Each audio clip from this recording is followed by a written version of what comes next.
Hey, Tech Guide Ninjas here. Hope you're having a good day today. So today we're going to look at how to fix Pinterest notification issues. So maybe you're not getting notifications or you're getting too many notifications. We're going to look at how you can fix that today. So you want to navigate to your Pinterest account. You're going to click on the top right-hand corner and click on settings.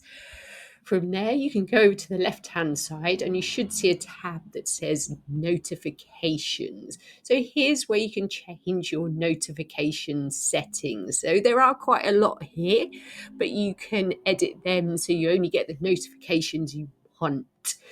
So the first one is comments. Do you want to get notified when someone comments on a pin you created? So you can either have that in the app or in a push notification. Do you want to be notified when someone reacts to your pins? Do you want to be notified about saves, views, and impressions? There's so many different things you can change here.